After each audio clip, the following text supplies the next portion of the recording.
Recio. Gracias, Alex. No, de qué, aquí estoy al pendiente. Muy bien. Bueno, pues les saludo de nueva cuenta.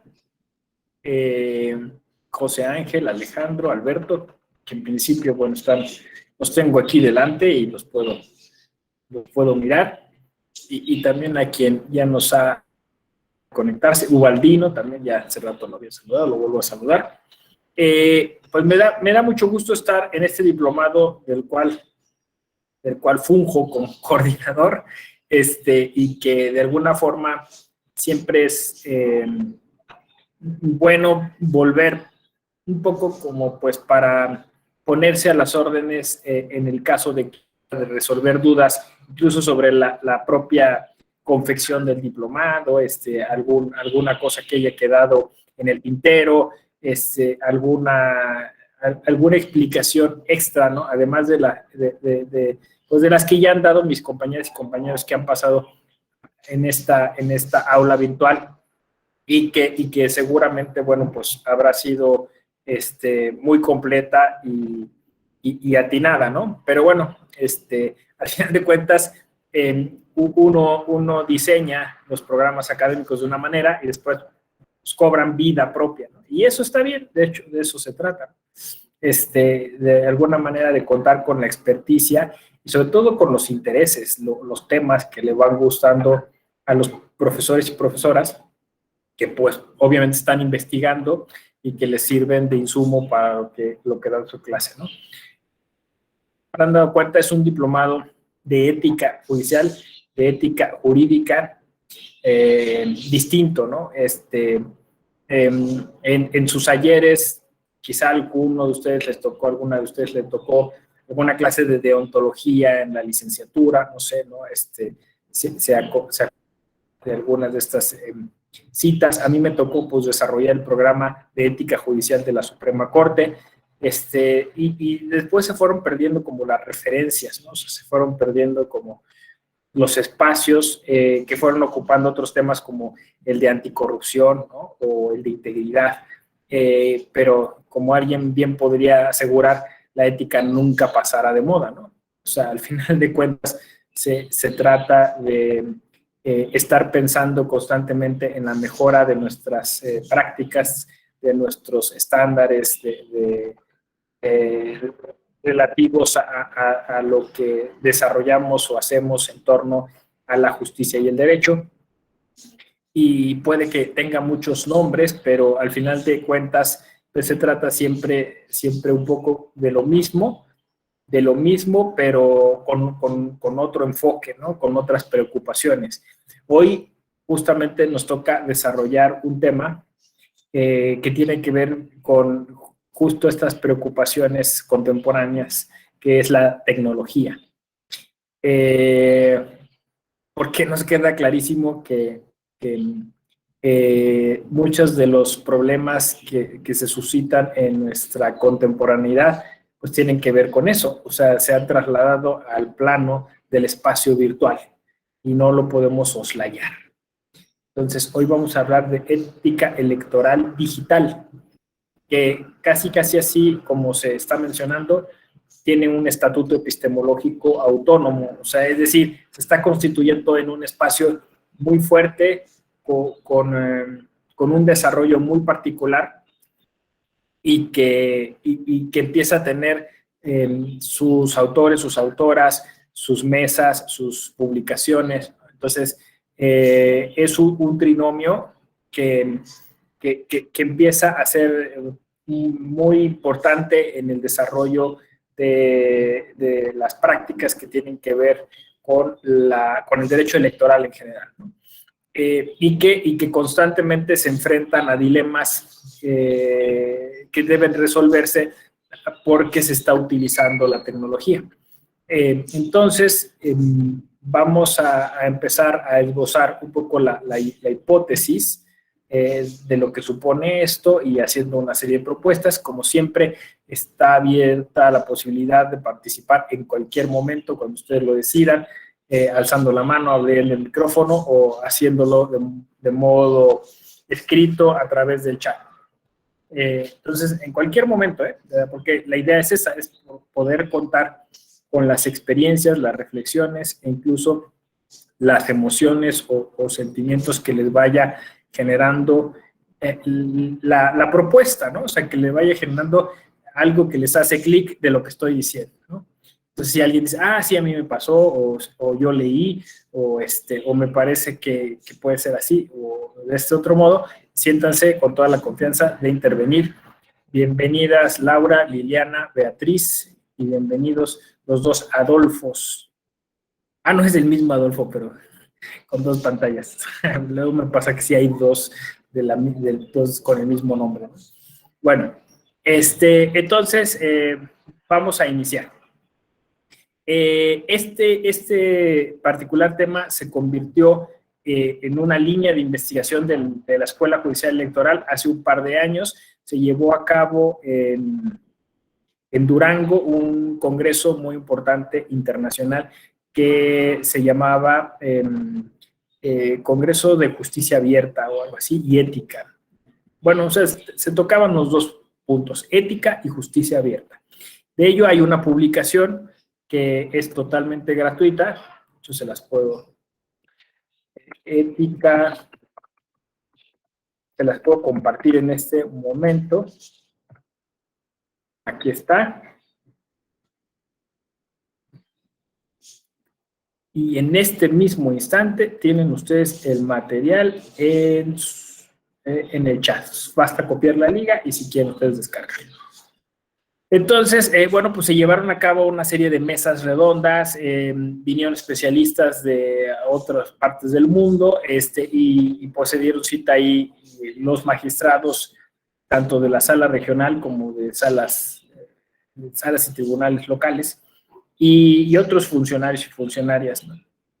Y la idea era discutir un poco la necesidad de permitir generar un acceso a la justicia como Dios lo manda, dicen, como eficaz y efectivo, o sea, es decir, una justicia abierta, pues significaría, como ustedes podrán ya estarlo visualizando, e incluso es una propuesta de diplomado, la justicia abierta como algo cercano a la ciudadanía, como algo que genera confianza, como algo que permite que la ciudadanía presente sus demandas, o sea, sus necesidades de acceder a ciertos bienes comunes ligados a los derechos político-electorales, y que esto no les implicara pues ningún problema de tipo burocrático ni de tipo formal, ¿no? Entonces, poco esa era la idea. ¿Qué es la justicia abierta, no? Por aquel entonces, pues todavía era un tema hasta cierto punto novedoso. Había una discusión en ciernes que tenía que ver con si la justicia abierta era un derivado del gobierno abierto. Yo planteé que no,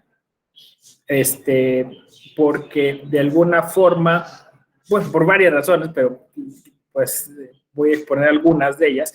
La primera es porque pues en un estado que presume tener división de poderes, tú no puedes decir, se trata de seguir lo que tiene que ver como con la idea de gobierno abierto, que pasa a la parte burocrática, cuando la justicia tiene otra forma de atenderse. O sea, no solamente es burocracia judicial, sino que también se trata de interpretación, se trata de argumentación. Y es ahí donde, digamos, es el talón de Aquiles de la justicia, ¿no? O sea, donde más trabajo nos cuesta ciudadanizar la justicia, pues es en el tema de las sentencias, ¿no? O sea, es en el tema del proceso, ¿no?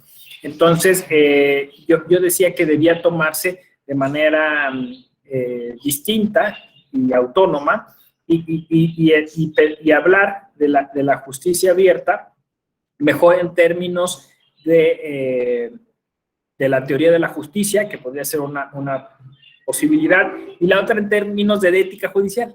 Es que lo más fácil es hablar de justicia abierta en términos de ética judicial. ¿Por qué razón? Pues porque de alguna forma la apertura es una especie de principio, de valor o incluso hasta de virtud.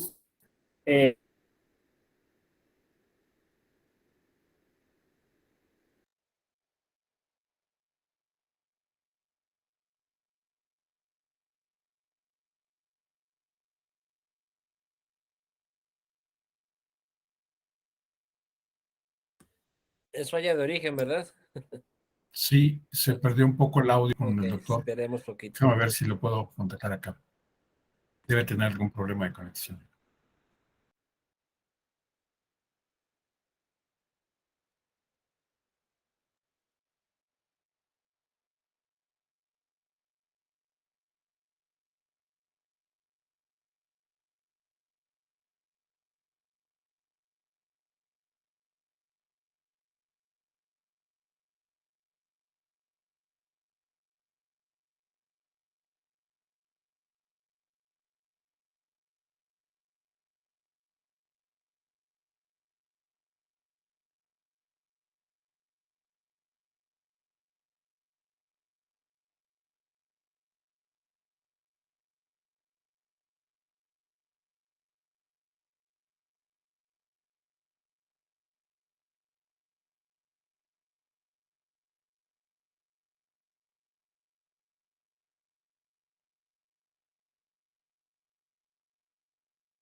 Ya volví, perdón. Entré en un vórtice, en un vórtice digital. Sí, no sé qué pasó. Yo creo que debe haber caído la señal, ¿no? Está siendo muy recurrente ahora eso. Yo creo que se satura, no sé, pero bueno. Entonces decía yo que la forma de abordar el tema de la justicia abierta era a través de la ética judicial, ¿no?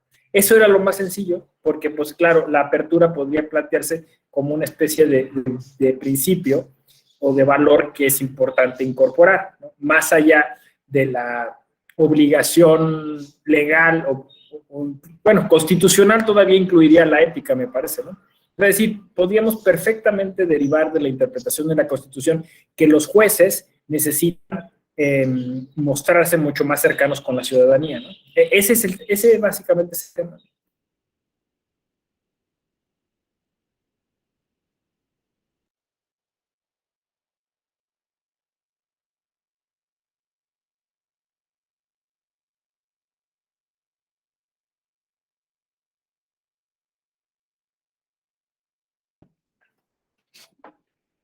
Ah, ya. Perdón, ¿eh? Luego lo vi que me congelé y dije, ya mejor. Miren, vamos a hacer esto. Voy a intentar continuar. Si vuelve a pasar una vez más, me voy a acercar al otro módem o voy a intentar solucionarlo del modo. Entonces, tengan paciencia, pero en cuanto se desconecte, yo voy a tratar de resolverlo para que ya esto no vuelva a suceder. Parece que ahorita ya nos está dejando. Entonces, me parece que es de sentido común pensar que cualquier comunidad política, cualquier sociedad, pretende jueces que sean sensibles con la comunidad, ¿no? Esto es una cosa muy de nuestra generación, pero a mí sí me parece que es un tema de ética, ¿no? Me explico. En algún momento, la ética planteaba que el juez para conservar los tres principios que consagran la ética judicial, que son la imparcialidad, la objetividad y la independencia, para poder tener esas tres cosas, o sea, uno es no cargarse hacia una de las partes, una es conservar esa objetividad y no dejarse influenciar por algún discurso o tipo de propaganda, y la tercera es conservarse autónomo y distante el juez de los demás poderes, ¿no? Que pudieran influenciar en su decisión. Esos tres principios que están consagrados en casi todos los códigos de ética y está de alguna forma siempre transversalizando todo lo que tiene que ver con la ética judicial. De alguna forma se entendía en otro tiempo que debía ser un esfuerzo por preservar al juez del contacto con la sociedad, o sea, había que alejarlo. De hecho, en algún momento se decía, las juezas obviamente no debían de ir a fiestas, debían, pues, en la medida de lo posible, hacer una vida social mínima. Por eso se les cambiaba de adscripción, o sea, si ellos eran oriundos de un estado, se les mandaba a otro, ¿no? Entonces, todo el pensamiento era eso, ¿no? O sea, hay que preservarlas, hay que alejarlos de la sociedad. Y eso suponía, por ejemplo, también una recomendación de que no leyeran tantas noticias, que cuando fueran a tomar una decisión, pues de alguna forma, casi, pues hicieran meditación y yoga y se mantuvieran aparte de toda la discusión que pudiera generar la opinión pública, ¿no? Y en algún momento el tema de la justicia abierta planteó lo contrario. Es decir, el juez tiene que ser mucho más cercano, mucho más atento, e incluso tiene que ser más consciente de sus sesgos cognitivos. O sea, es que el preservar al juez nos llevó a pensar que el juez iba a ser omnipotente, omnipresente, y que una vez con el cargo iba a venir como un tipo de ciencia infusa, ¿no? O sea, el cargo ya no iba a tener emociones y que casi iba a decidir de manera absolutamente neutral, ¿no? Cosa que no es cierto. Entonces, sea un poco el principio por persona, sea un poco la cultura de derechos humanos, sea un poco esta insistencia en la inteligencia emocional, sea algo de que hemos empezado a incorporar cuestiones de psicología a la justicia. Todos esos temas nos llevaron al mismo lugar. No podemos aislar al juez, es imposible, ¿no? O sea, incluso ahora hasta en el reloj puede que le llegue un mensaje de WhatsApp, ¿no? O le llegue un recado de Twitter. Entonces, es imposible, ¿no? Entonces, lo que tenemos que hacer es más bien asumir esa realidad como un reto. Sí, bueno, vamos entonces a proponer que dentro de la ética judicial la formación de los jueces y de las juezas y de todos los servidores ligados a la administración de justicia, pues tengan siempre como presente, pues que tienen que hacer ese esfuerzo por mantenerse imparciales, independientes y objetivos, y objetivas, imparciales, independientes, y que tienen que hacer un esfuerzo, pues por tratar de hacer un análisis integral, ¿no? Pero para ello tienen que estar conscientes de sus emociones, ¿no? O sea, es decir, un juez que suele ser misógino, o alguna jueza o juez que suelen ser racistas, pues es mejor que lo sepan, o sea, es mejor que sepan y lo atiendan, ¿no? O sea, yo tengo una tendencia no sé, clasificar a la gente de tal modo, o sí, efectivamente tengo una postura clasista, ¿no? Entonces, pues soy juez, soy jueza, esa es la ética, tengo que exigirme un tipo de conducta distinto al del resto de las personas, y tengo que es un principio de la ética, ser más profesional. Entonces tengo que trascender. Eso, como verán ustedes, está necesariamente ligado con la justicia abierta y con el acceso a la justicia y con una justicia más confiable, ¿no? Si la sociedad, si la gente sigue viendo en sus jueces a personas prepotentes, a personas que solo les interesa el cargo, a personas que no les interesa entablar ningún diálogo y que por eso hacen sentencias atiborradas y muy vastas, ¿no? O sea, si ve eso, obviamente se va a alejar, va a desconfiar, ¿no? Obviamente, y eso es en prejuicio de todo el sistema de justicia, porque entonces va a llegar un día en que la gente diga, pues, ¿para qué, no? Si esas personas no me escuchan, ¿no? Si no hay manera de obtener lo que quiero, ¿no? Entonces, necesariamente se van a ir. Entonces, el gran tema hoy es cómo generas confianza en el justiciable, en los justiciables. Ese es el tema, ¿no? Ese es el tema. Entonces, pues necesariamente el Tribunal Electoral empezó a trabajar sobre esa parte, ¿no? Como todas las instituciones, o sea, un poco como se debe hacer siempre, estudiando, analizando, profundizando y planteando, ¿no? Entonces, pues diría que incluso hasta prueba y error, ¿no? ¿Y qué hicimos? Si se fijan ustedes, lo discutíamos la otra vez, literalmente nos vaciamos en redes sociales y en todos los mecanismos digitales que teníamos a disposición. O sea, el Tribunal Electoral empezó a asumir eso con gran responsabilidad. Al principio hubo muchas críticas, ¿no? Porque se creía lo contrario, o sea, porque se creía que los tribunales electorales no debían usar redes sociales. ¿no? Y el Tribunal Electoral empezó a usarlas, y ustedes lo conocen, ustedes lo saben, ustedes saben cómo usamos nosotros en el Tribunal Electoral y particularmente en la Escuela Judicial. Es un proyecto, o sea, o diría un programa que está después Corte, nos copió incluso el INE, nos copiaron, está bien, de eso se trataba, así es la ética, o sea, debe ser contagiosa. Insisto, en un primer momento nos critican más, pues cuando empezamos a utilizar lenguaje más ciudadano, utilizando series o películas o algunos emoticones o GIFs o memes, ¿no? Pero porque esa es la intención, o sea, la intención era tratar de generar un espacio de discusión, de debate, de acercamiento de algunos contenidos y empezar a contagiar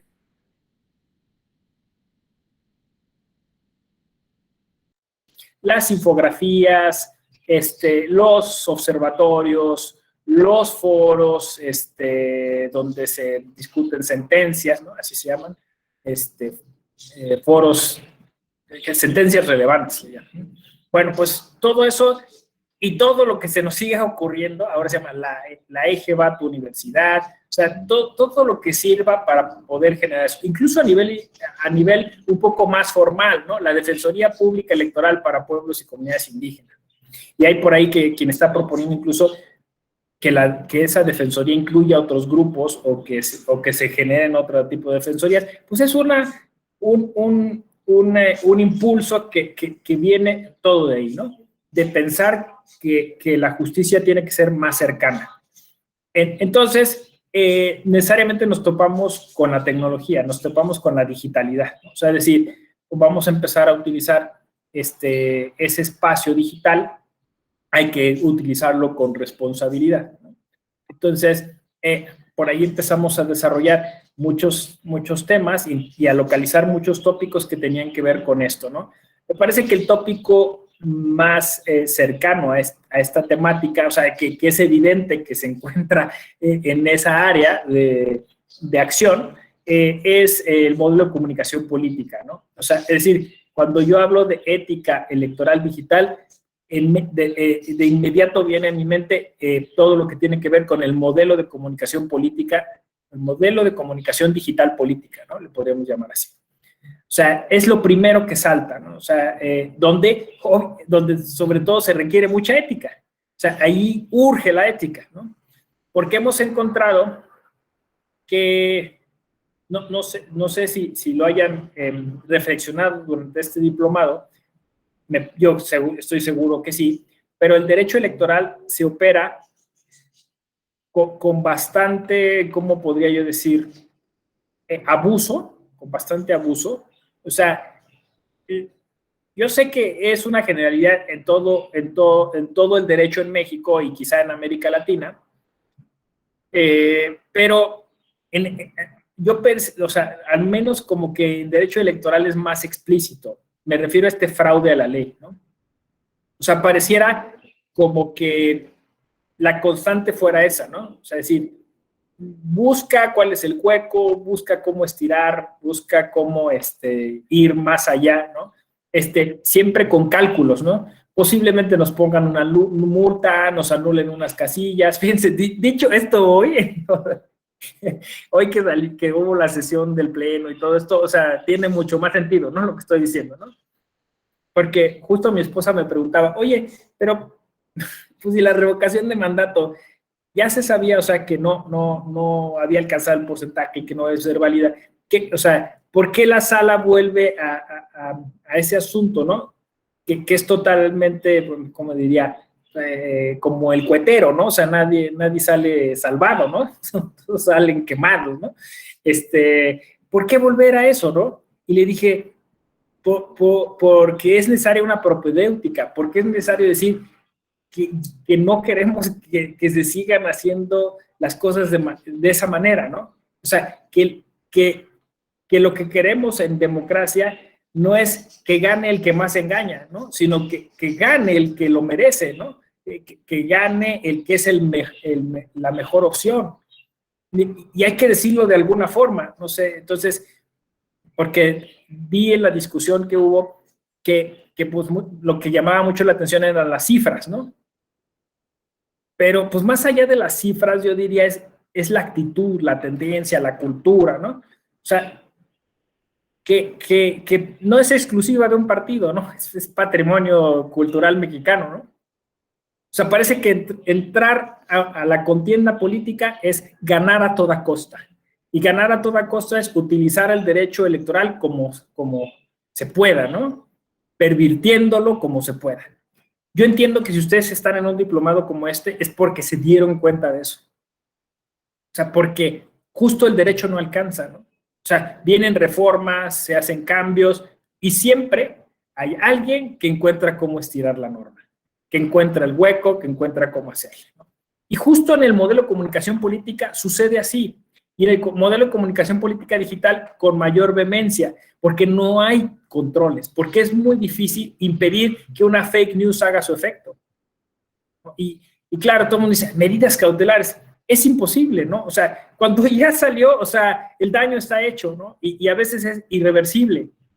Entonces, por eso creo que la ética puede ser una buena opción. Entonces, ya estoy diciendo de manera muy intuitiva, sin decir una definición concreta, qué es lo que entiendo por ética electoral digital. O sea, entiendo un contexto, entiendo una semiosfera, entiendo una cultura en la cual nos autorregulamos. O sea, es decir, en donde cada uno dice, no está bien que se hagan estas cosas, no está bien que viralicen noticias falsas, no está bien que contribuya a la polarización, no está bien que contribuya a la posverdad, porque lo que me estoy cargando no nada más es favorecer a mi candidato o candidata o mi opción política, me estoy cargando el sistema, me estoy cargando la democracia mexicana, que nos ha costado muchísimo, ¿no? Entonces, no se trata de posturas políticas, o sea, se trata de salvaguardar, insisto, un sistema que nos ha costado muchísimo consolidar. Y entonces sí, vas a lograr tu cometido abusando de la ley, estirando de la ley, haciendo cálculos y diciendo, aquí me alcanza para ganar la elección, aún después tenga que pagar del erario público las multas, ¿no? Pero pues, al final es una inversión. O sea, imagínense qué terrible es que el derecho electoral se haya vuelto una inversión, ¿no? O sea, invierte dinero y luego lo recuperas, ¿no? Teniendo un cargo público. Es terrible. O sea, se volvió el derecho electoral, perdón, lo voy a decir así, se volvió, o el sistema electoral mexicano se volvió una gran oficina de empleos. O sea, la gente viene a buscar empleo. No viene a decir cómo ayudo, cómo sirvo, yo tengo estas habilidades, cómo las pongo al servicio de los demás. No, es cómo obtengo un hueso. Y eso es terrible, o sea, terrible que todos los fines y objetivos del sistema electoral estén destinados a eso, ¿no? Y que de alguna manera, pues, se vuelve eso, puesto que es sistémico, o sea, pues todos de alguna manera tenemos que entrarle en algún punto, ¿no? O sea, solo puede cambiar en el día que todos nos demos cuenta y lo cambiemos desde la base, no sé si me explico, ¿no? Porque entonces, venga quien venga, lo va a operar del mismo modo. O sea, ¿cómo se dice? El aliciente es mucho, ¿no? O sea, tú quieres obtener un cargo público, no es prepárate, interésate por la sociedad, haz buenos proyectos, ¿no? No, pues simplemente asóciate con los malos, con las malas personas, genérate una imagen de un tipo, compra a la prensa, contrata a un asesor de imagen digital y ya, voilà, tienes el cargo, ¿no?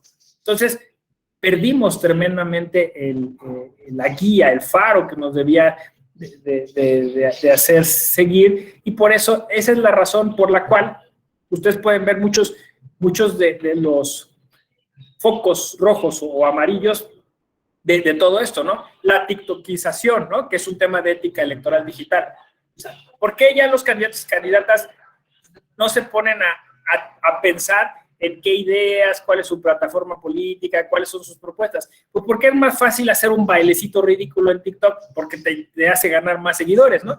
¿Para qué te esfuerzas, no? Esa es la razón por la cual tampoco, otro foco amarillo, la gente se compromete con un proyecto, ¿no? lo que llaman los chapulines, ¿no? Y se cambian de partido y se cambian de ideología de un día para otro. Entonces, ¿cómo puedes confiar en una gente que hoy pensaba que era importante defender una institución y al otro día, por conveniencia política, le conviene destruir esa institución? No sé, o sea, entonces, todos esos focos rojos y amarillos nos han llevado a una especie de vórtice en el cual lo político se ha convertido como en un tema de conveniencia, de intereses, ¿no? Lo que llaman los teóricos de la clase política, ¿no? O sea, cuando lo político debería ser lo público.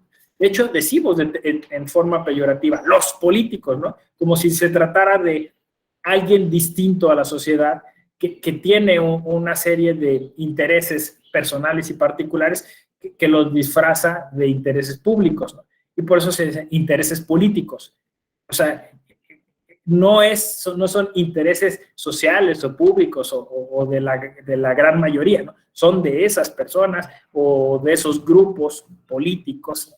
Entonces, la única manera, me parece, de despolitizar eso y repolitizar a la sociedad, pues es buscando empoderarla, que es el término que ha preferido esta generación, ¿no?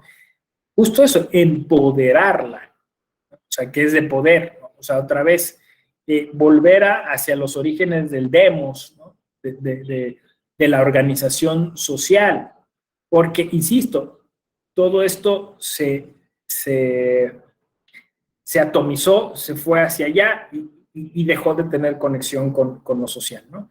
Entonces, bueno, para ello, creo que hace falta entonces empezar a desarrollar una serie de prácticas que sean adecuadas para utilizar lo digital, ¿no?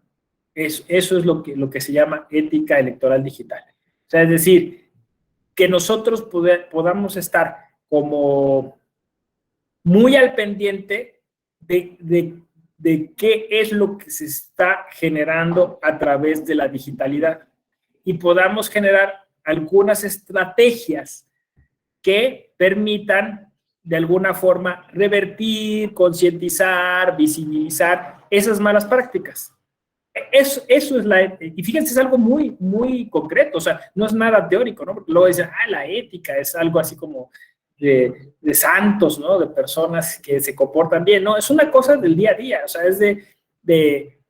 es más cosas que nos interesan a todas y a todos, porque nuestra opinión política, que es en la que se va a basar nuestra participación política, se va formando en el acceso a la información que tenemos de manera digital, casi siempre, ¿no? O sea, ya hoy es muy difícil que alguien, por mucha lejanía e imaginación que se tenga, ya siempre hay una forma de acceder a la red, ¿no? O sea, ya cada vez es menos la gente que se encuentra lo que llamamos brecha digital.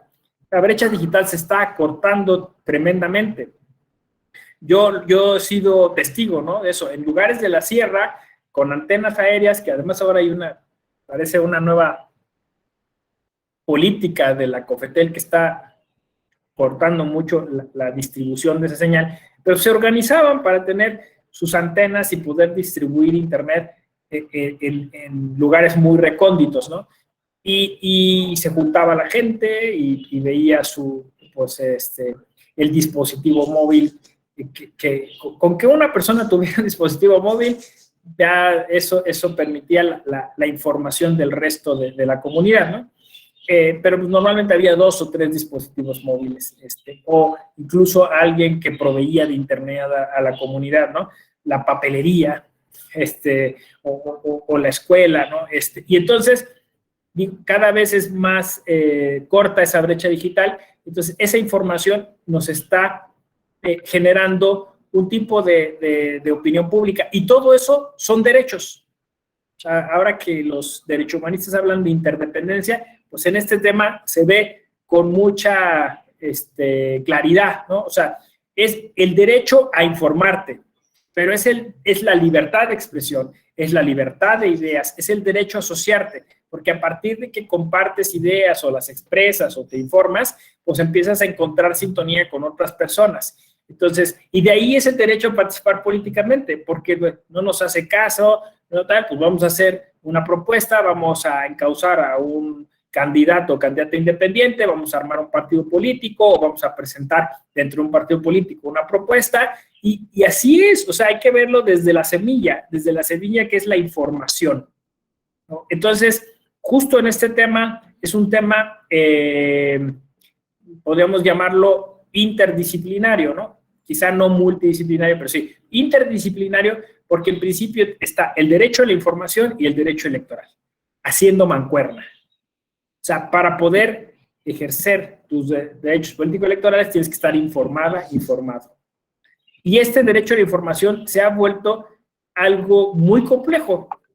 O sea, cada vez hay más estudios, hay más legislación, hay más decisiones que toman los órganos encargados de garantizar la información. Y luego hay todo un ejercicio muy complejo a nivel periodístico en México. Como ustedes saben, primero está el tema de la violencia contra los periodistas.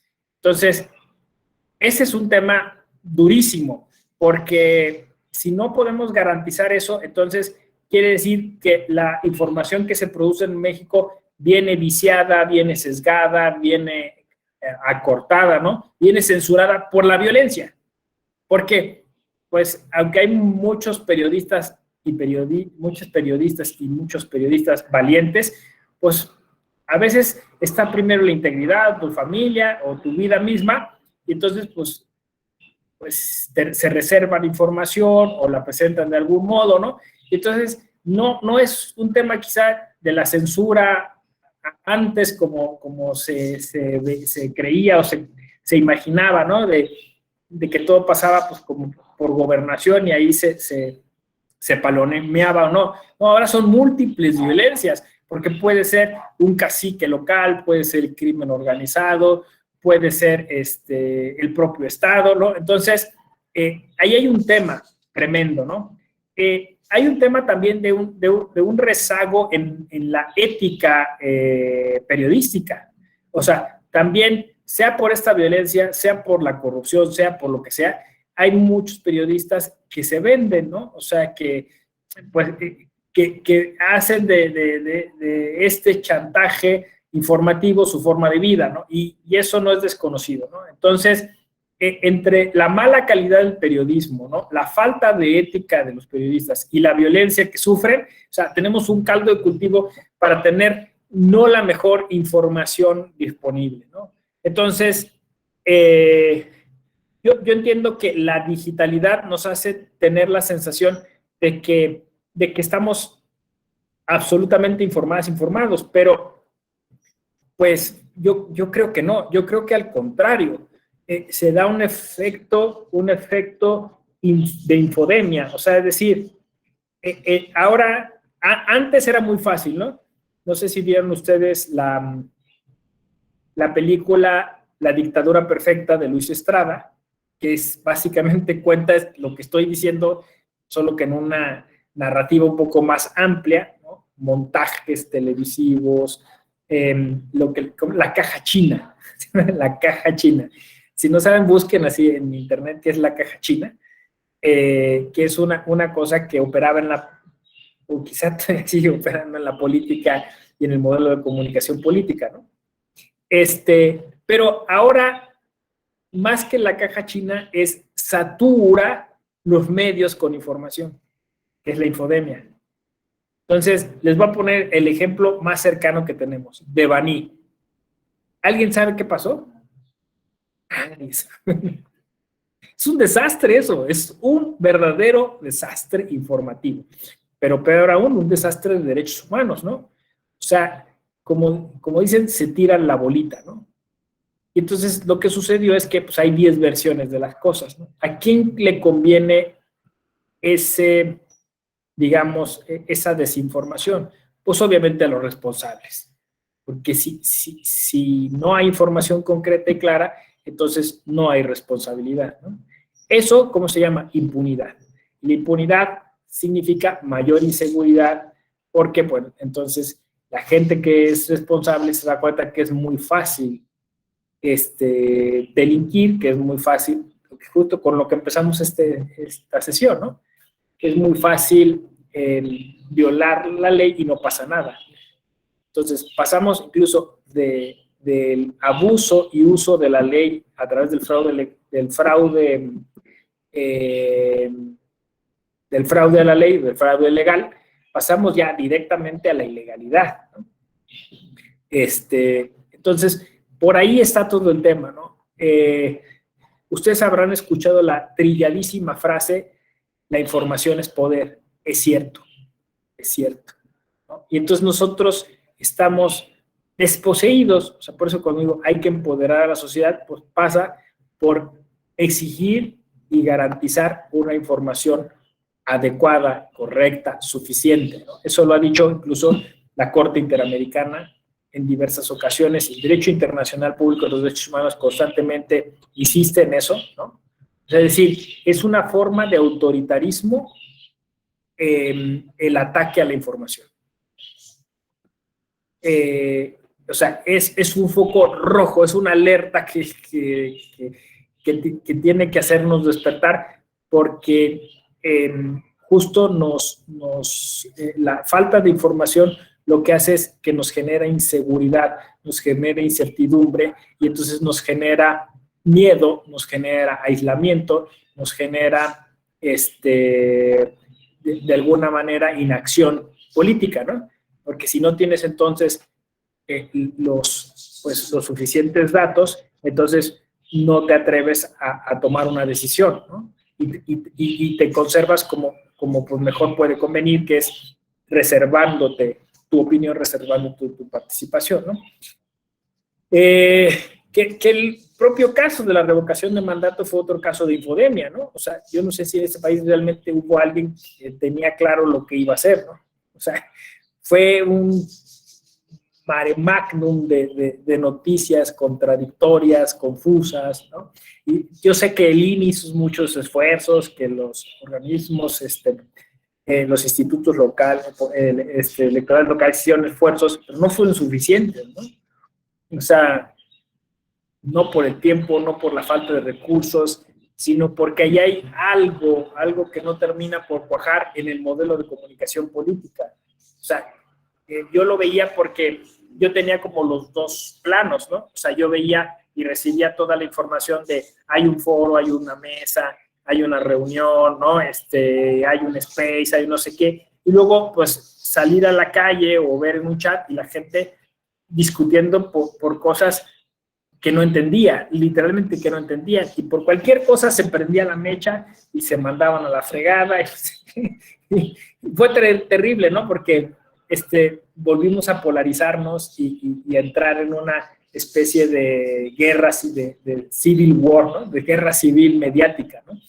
¿Qué parece? Es lo que dicen los expertos y las expertas, es la forma contemporánea de hacer política, ¿no? Que es lo que llaman la psicopolítica. Entonces, ya la política no se da en la calle, se da en la digitalidad. Se da justo eso, ¿no? O sea, es decir, básicamente poniéndonos a pelear, ¿no? Y desinformándonos, ¿no? Viralizando noticias falsas, ¿no? Psicopolítica la llama Byung-Chul Han. Y esa es la forma moderna de hacer política, ¿no? De introyectar ideas y ensayarlas a través de la digitalidad. Entonces, bueno, pues estos temas incluso ya son parte de la historia, ¿no? O sea, me refiero al famoso tema de Cambridge Analytica, ¿no? O sea, que era el asunto del Brexit, el asunto de Donald Trump, el no en Colombia, las elecciones en Filipinas, y eso ya quedó atrás, ¿no? Ya fue hace mucho, ¿no? O sea, ahora se ha sofisticado tremendamente esto y cada vez puede ser más grave porque, como dije, entre que se reduce la brecha digital y entre que más utilizamos con la pandemia los medios digitales, pues esto se pone color de hormiga, ¿no? O sea, básicamente Black Mirror, que se había propuesto como una serie futurológica y de ciencia ficción, terminó siendo una especie de historia del presente, ¿no? O sea, es tremendo, ¿no? por ahí habrá que tuitearlo eso, ¿no? O sea, Black Mirror terminó por ser una explicación de nuestra generación, de los problemas que tenemos, ¿no? Quien ya ha visto la serie entenderá lo que estoy diciendo, ¿no? Además, hay capítulos puntualmente diseñados a propósito de lo electoral. Entonces, bueno, pues esta gramática que hemos ido aprendiendo a fuerza de errores como fake news, posverdad, infodemia, el funcionamiento del algoritmo, la inteligencia artificial, el big data, ¿no? O sea, son esas cosas que son propias de nuestra generación y que han servido para la política. Ese es el asunto, o sea, trasladar toda esa gramática y todos esos análisis hacia lo político electoral, ¿no? Que es donde más ha incidido. A mí me sorprende mucho eso, porque si uno ve documentales como Coded Bias, Nada es privado, El dilema de las redes sociales, y un sinfín, tanto en Amazon como en Netflix, o sea, casi siempre en algún punto del documental, y esto se hizo en tal elección, ¿no? Esto se ensayó en tal campaña política, ¿no? O sea, siempre llega ahí, siempre va ahí, ¿no? Estos discursos de odio que ahora están teniendo mucho interés a nivel global, pues ¿dónde se ensayaron? En lo político, que es quizá el tema más sensible. Por eso entonces, o sea, llego, digamos, apenas cumpliéndose esta primera hora de charla, llego a esta propuesta de hipótesis, ¿no? O sea, mi hipótesis es, hace falta, urge plantear un estatuto ético para revertir todos estos problemas que se tienen en el uso de la tecnología y los medios digitales. Esa es la idea. Y eso lo llamo yo ética electoral digital. ¿Cómo ven? Aquí, justo en este momento, me callo y les paso la palabra a ver si podemos tener alguna posibilidad de conversar o de charlar. Estoy a sus órdenes. Hay quien que nos regale un comentario.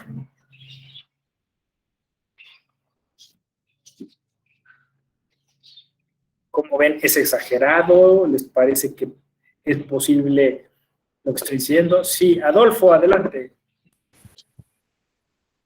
Buenas tardes a todos, buenas tardes, doctor. Por lo que comentaba usted, ¿no? En el caso de los que aspiran a un cargo de elección popular que prácticamente ocupan la materia electoral para buscar un trabajo. Ven una manera de obtener un ingreso. Acá en Quintana Roo hay proceso electoral. Un servidor trabaja en el Poder Legislativo y he observado que, si no es que todos los candidatos a ocupar un curul en el Congreso del Estado, pues están proponiendo cosas que la verdad legalmente ya o son anticonstitucionales o no son viables, o ya está legislado. Entonces, prácticamente están prometiendo cosas que no van a poder cumplir. Y utilizan los medios de comunicación que se venden al mejor postor, y utilizan las redes sociales para transmitir eso. Y yo no veo que los ciudadanos los cuestionen sobre lo que están proponiendo. O sea, no sé si el ciudadano también desconoce realmente la legislación, no está, ahora sí no tiene conocimiento de la legislación que es viable o desconoce prácticamente las propuestas de los candidatos.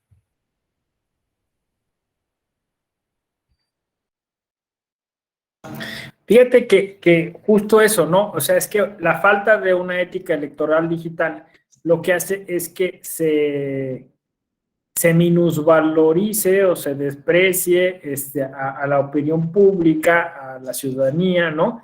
Y entonces, justo esto de lo que yo hablaba del empoderamiento, bueno, es muy fácil, ¿no? Como decía yo, ¿no? ¿Qué quieren, no? ¿Quieren show? Pues darles un TikTok, ¿no? O sea, decir, no te van a pedir más. ¿Quieren un evento público de tal naturaleza? Hazlo así, ¿no? Y entonces ya no hay la intención pues eso, de generar una propuesta política interesante, como dices tú, de informar a la gente, no de acercarse a la gente, sino pues básicamente es dame tu voto y ya, ¿no? O sea, lo que interesa es ganar el puesto y ya, ¿no? O sea, hay como toda una, pues eso yo diría, una deformación del aparato político, ¿no? Cuando es claro que nosotros, al menos en el papel, como se dice, lo que pretendemos, como decía yo, pues era tener procesos en los cuales se presentan personas que se consideran y que son consideradas por otras personas como adecuadas para los cargos, ¿no?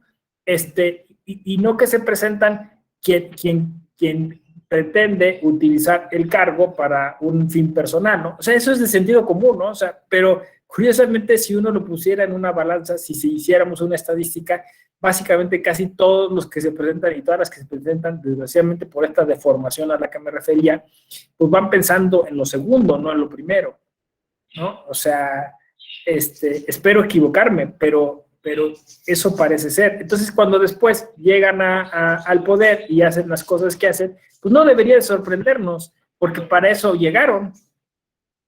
No sé si me explico. O sea, sí, Adolfo. A mí me mandaron la propuesta legislativa de un candidato de un partido, entonces, pues ahora sí lo asesoré sin ningún compromiso, ni me están pagando, y prácticamente un 90% de las propuestas o son competencias en materia federal, o ya está legislado, ya la propuesta que maneja ya está legislado, ya se aplica, y todo el tiempo le estoy diciendo, esto ya está en el Congreso, ya se legisló, o ya se dictaminó, ya se va a aprobar, pues para que no anden prometiendo lo que no van a cumplir. Pero los demás candidatos, la verdad, hay uno que está proponiendo la castración química y esa ya el Congreso trató de dictaminarlo y lo declaró anticonstitucional y está prometiendo que va a castrar químicamente a los violadores. Entonces, imagínense cómo están.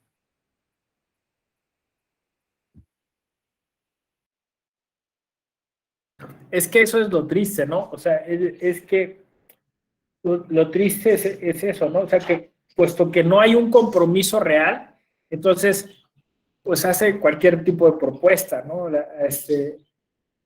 Básicamente tenemos gobiernos de ocurrencias, ¿no?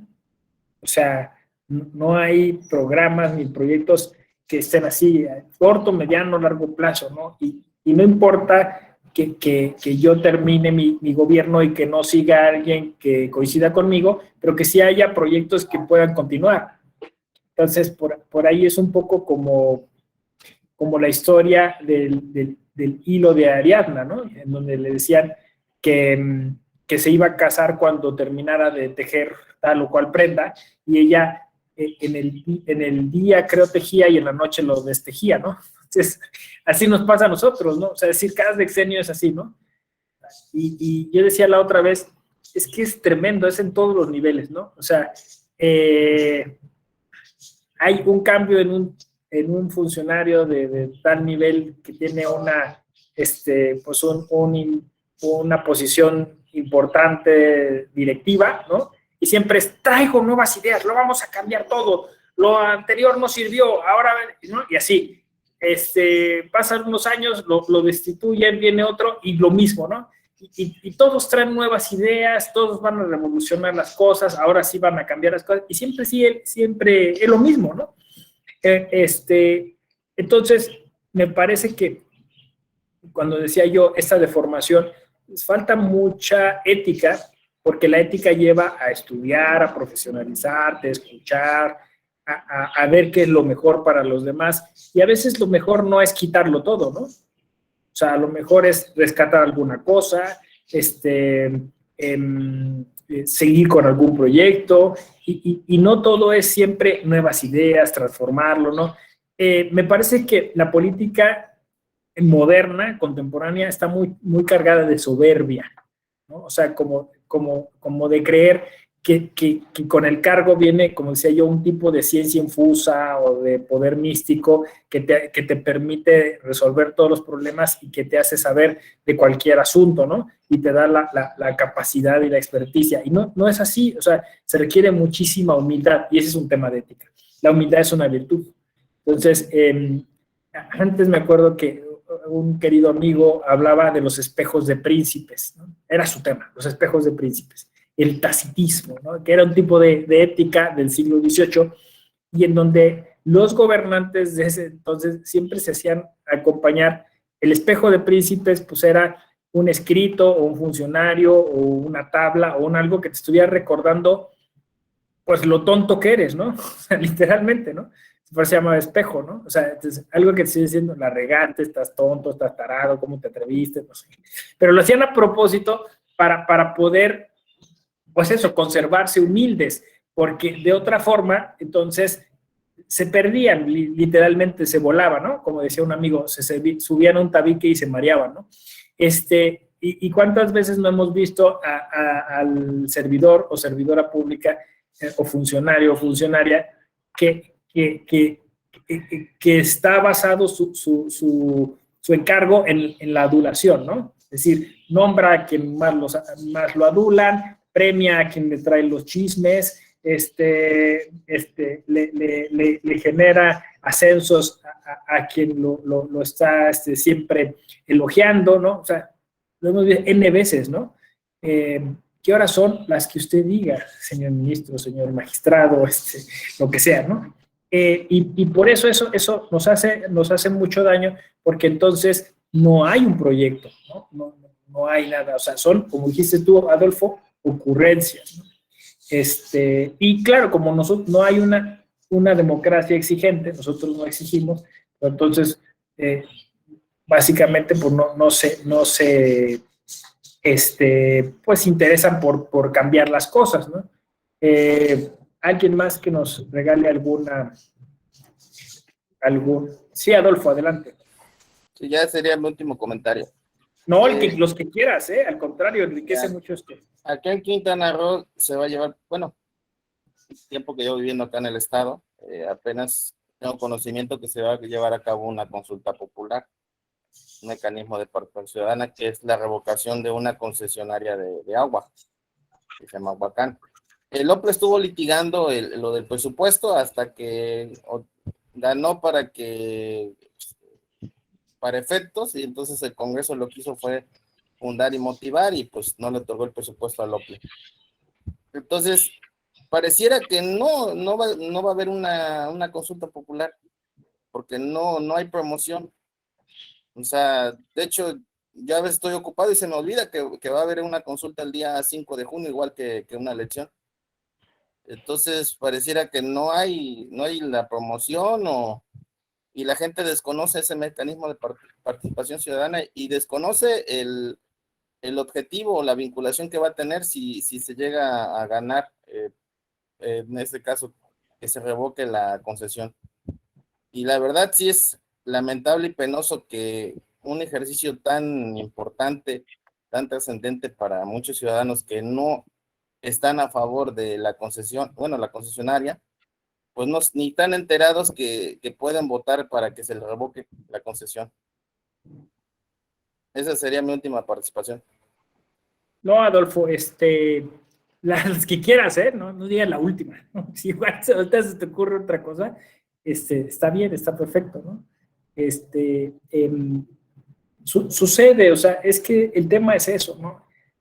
Y vuelvo a la ética, porque el asunto está en que el sistema político mexicano, el principio que lo rige es el clientelismo, ¿no? O sea, es decir, puesto que se ve como un negocio, como una oficina de empleos, ¿no? O sea, desgraciadamente, o sea, se tasan los empleos, no se me explico. O sea, es decir, tienen un precio, ¿no? Y entonces, pues tienen un costo.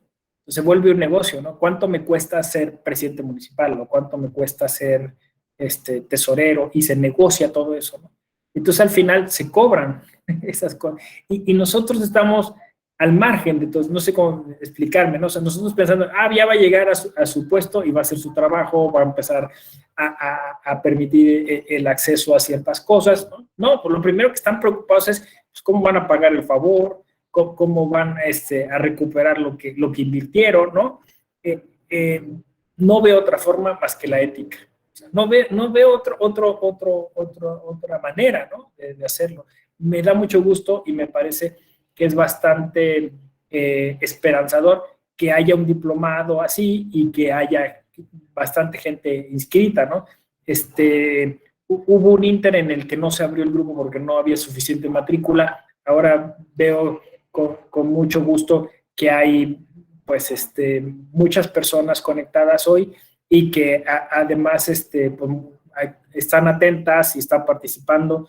Eso de verdad genera mucho optimismo. Dice Alejandro Chávez, considero que debe regularse el uso de las tecnologías en la materia electoral porque ha generado desinformación y violencia digital sobre otras ideologías políticas. Claro, Alejandro, un poco ya lo decía yo hace rato, o sea, obviamente hay un espacio para la discusión sobre la necesidad de algunas reformas a nivel legislativo o incluso la implementación de algunas cuestiones a nivel jurisprudencial para justamente regular ese ámbito de digitalidad en el que se genera el modelo de comunicación política y se van generando esas ideas políticas, ¿no? La manera en que nos comunicamos. Entonces, alguien que quiere comunicar justamente una cosa negativa o generar un discurso de odio solo por pues, ganar más adeptos o por ganar incluso una elección o hacer una campaña negativa, como se llama, creo que sí, efectivamente hay que cambiar un tipo de regulación. Pero también, como decía yo hace rato, también creo que desgraciadamente siempre encuentran la forma, ¿no? O sea, es decir, viene la regla, viene la sanción y siempre encuentran cómo darle la vuelta, o sea, puesto, insisto, que es un negocio, ven, o sea, lo meten en su plan de negocios y dicen, bueno, pues puedo hacer así, hasta aquí me alcanza, hasta aquí puedo estirar, ¿no? Y juegan, ¿no? A decir, no es tal, no es un discurso de odio, ¿no? O no estoy generando violencia, o no estoy haciendo tal tipo de cuestión. O sea, siempre se está discutiendo y esperan que la justicia de alguna forma atempere eso, y puesto que la justicia le ha apostado a la libertad de expresión, pues salir indemnes de eso, ¿no? O sea, que no les pase nada, ¿no? Entonces, mi propuesta es que sea los propios usuarios, las propias audiencias políticas, las que evitemos el consumo de esa información. Y eso yo lo llamo ética electoral digital, ¿no? O sea, puesto que no, voy a decirlo de otra forma, puesto que no alcanza el derecho y no va a alcanzar jamás, necesitamos apostarle a un marco de ética. Marco de ética, ¿cómo? Y te lo digo así concretamente, qué bueno que hiciste esta aportación. Una, no compartiendo esa información. ¿Sí? O sea, un asunto que está en nuestras manos antes de que venga el INE y sancione, antes de que venga el tribunal y diga, ¿no? Somos nosotros mismos. En cuanto a abres tu dispositivo móvil y te das cuenta que hay una noticia que no está verificada o que tú todavía no alcanzaste a saber bien si está apoyada en información verdadera, no la compartas, ¿no? Ahí está el secreto. O sea, y eso es ética, no requerimos de sanciones ni nada. En la medida en que digamos, esa gente se dé cuenta que no está generando el impacto que deseaba, ¿no? Que nosotros estamos reaccionando, digamos, pues eso, de manera responsable frente a esa información, lo dejarán de hacer. Puede resultar utópico, pero me parece que es un camino a la larga más eficaz. Entonces, ¿cómo hay que hacerlo? Educación, cultura cívica, desde los primeros niveles, ¿no? Le llaman, de hecho, alfabetización digital. O sea, a los niños hay que enseñarles a utilizar los dispositivos móviles. O sea, hay que decirles que no todo lo que está ahí es verdad y no toda la gente que está ahí es buena y no toda la gente que está en internet, me suena como un meme de Homero Simpson, ¿no? Sigue diciendo, es que lo dijo, es que lo dijeron en Facebook, ¿no? O estaba en WhatsApp, ¿no? O sea, hay gente que sí, o sea, cree que es verdad porque lo vio ahí, ¿no? Entonces, hay que empezarnos a formar de otro modo, esa es la alfabetización digital, y saber que además hay malas personas que están esperando nuestra información. Entonces, el que estemos constantemente compartiendo, pues, un sinfín de cosas que nos perfila, que nos mapea, ¿no? Y que después, entonces, nos ubica en segmentos de consumidores de lo político y de lo electoral. Entonces, pues, eso, o sea, verifica en qué plataformas estás compartiendo qué información, porque si no te estás volviendo posiblemente parte de una manipulación. Me explico, ¿no? Cuando te han segmentado, ya saben cómo llegarte, saben cómo incluso modificar algunas cosas conductuales. O sea, llegar a tus médulas cerebrales. No va a haber ley que detenga eso. O sea, si viene alguien, una empresa, ahora que está de moda, Elon Musk, ¿no? Que se hizo de Twitter, bueno, viene alguien y contrata a cientos de psicólogos y psicólogas, contrata cientos de tecnólogos y tecnólogas y dicen, mire, señor, descubrimos que si usamos este mecanismo de like o de usar el dedo así, se va afianzando una forma y al final vamos a lograr que esa persona que utiliza esa red social haga lo que queramos, así literalmente, haga lo que queramos. Uno dice, eso es ciencia ficción, no, ya ha pasado, o sea, está demostrado que es así. No sé si ustedes han pensado alguna vez que sus celulares los escuchan. O sea, que dicen, ¿cómo diablos sabía el celular que yo estaba pensando irme de campamento este fin de semana, ¿no? O sea, no busqué en Google, no hice nada, ¿no? O sea, lo platiqué con alguien, no sé. O sea, parece literalmente que me escucha el celular. Y entonces, justamente ese recabar datos va generando una especie de avatar que al final casi eres tú ahí. O sea, eres tú y están ensayando contigo como un perro de Pavlov, ¿no? A ver, mándale ese banner. ¿Lo pescó? No. ¿Lo vio? ¿Cuántos segundos? Tal. Eso es un dato. O sea, se detuvo a mirarlo 10 segundos. Hay algo de interés. Lo mide, ¿no? Hay un interés a tal porcentaje. A ver, mándale otra vez. ¿No? Ahora lo vio 15 segundos. Y así empiezan a ensayar con nosotros. Llega un día en que viene alguien, un candidato, un partido político, un político, el Estado, y dicen, oye, yo necesito que implantes esta idea o esta cosa en el electorado, en la ciudadanía, ¿no? Ah, muy bien, pum, diseñadores gráficos, tecnólogos, psicólogos. Así, mira, vamos a utilizar estas frases, estos colores, estos signos, estos símbolos, los vamos a empezar a enviar así a este grupo de enfoque, ¿no? Vamos a seleccionar una muestra y vamos viendo con quién sí funciona, con quién no. En días ya tienes un resultado. Con estos estoy seguro que los vas a poder decirles por quién votar. Así está la situación. ¿Ustedes creen que va a haber algún sistema jurídico que sea capaz de oponerse a esto? Ni el más poderoso, el de los Estados Unidos, pudo con Facebook, ¿no? No, le tocaron un pelo a Mark Zuckerberg, ¿no? Lo hicieron comparecer, nada, irresponsable absolutamente, ¿no? Dices, David Alejandro Andrade, en mi punto de vista es más ejecutar las sanciones a los actos de violencia, a los delitos que se cometen en materia electoral, las reglas ya están, la sanción no siempre llega, puede ser,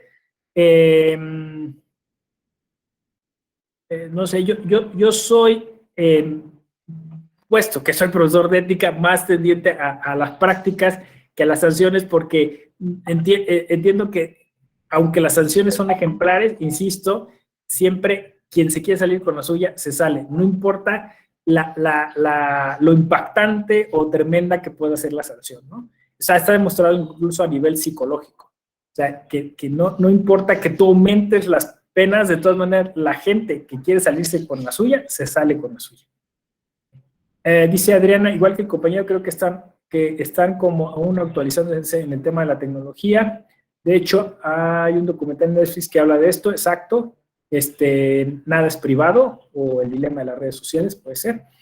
Compañera, ¿conoce el nombre del documental? Bueno, esos dos son, nada es privado o el dilema de las redes sociales. El dilema de las redes sociales puede ser más en este tono que estoy diciendo. El de nada es privado se enfocó más como en la elección de Donald Trump y Cambridge Analytica, ¿no?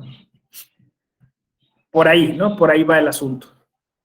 Entonces, bueno, pues un poco las dos cosas, ¿no? O las tres cosas, ¿no?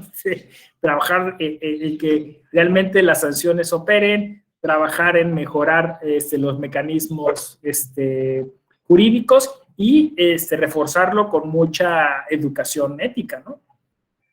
Y al final me parece, si están ustedes aquí en este diplomado, pues sería un poco la cuestión que creo que estaríamos apoyando, ¿no? ¿Cómo ven? ¿Alguien más que quiera abrir su micro para compartirnos alguna cuestión?